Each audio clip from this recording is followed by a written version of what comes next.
Hello friends, welcome back to my channel legal help in Hindi. Friends, आज के इस video में हम बात करने वाले हैं पावर ऑफ अटर्नी के बारे में। जानेंगे कि पावर ऑफ अटर्नी पर जब भी कोई प्रॉपर्टी खरीदी जाती है तो क्या उससे मालिकाना हक मिल जाता है, क्या इससे कोई नुकसान भी होता है, क्या पावर ऑफ अटर्नी पर प्रॉपर्टी को खरीदना चाहिए, सब कुछ जानेंगे आज के इस वीडियो में। वीडियो से आखिर तक जुड़े रहिए। वीडियो इन्फॉर्मेशन अच्छी लगे तो आप इस वीडियो को लाइक, शेयर और चैनल को सब्सक्राइब करना बिल्कुल मत भूलिएगा।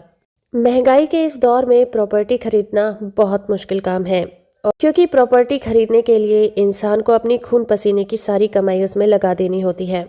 वहीं दूसरी ओर ऐसे लोगों की भी कमी नहीं होती जो अपने जीवन की सारी कमाई अपने सपने का घर बनाने में खर्च कर देते हैं। क्योंकि प्रॉपर्टी डीलिंग हमेशा मोटी रकम में होती है, लिहाजा प्रॉपर्टी में डील करते समय हमें बहुत ज़्यादा सतर्क रहने की ज़रूरत होती है और कुछ ज़रूरी बातों को भी ध्यान रखना होता है। प्रॉपर्टी खरीदते वक्त आपकी एक छोटी सी भी गलती या फिर लालच आपकी ज़िंदगी भर की कमाई को एक झटके में ख़त्म कर सकता है, जिसके बाद आप चाहकर भी कुछ नहीं कर पाएंगे। तो प्रॉपर्टी खरीदते समय आपको किन बातों का ध्यान रखना होगा?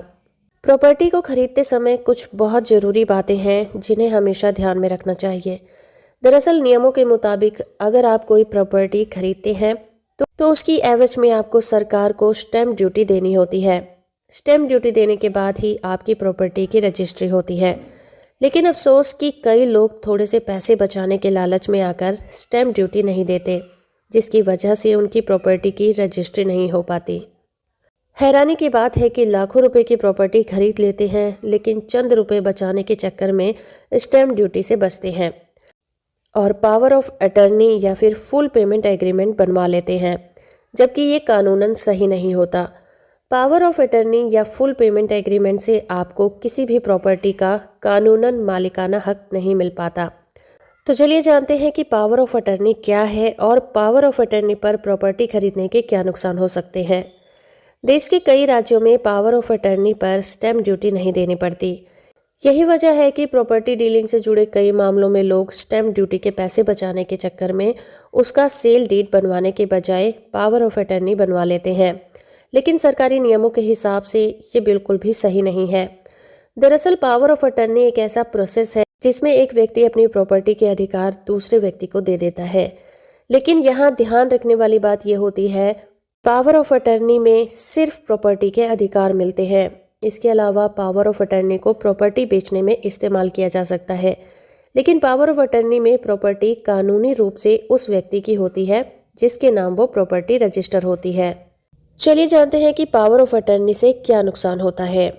पावर ऑफ अटर्नी का नियम कुछ इस तरह से है कि जिस व्यक्ति से आप कोई प्रॉपर्टी खरीदते हैं उसकी मृत्यु के बाद वो पावर ऑफ अटर्नी अपने आप ही ख़त्म हो जाती है।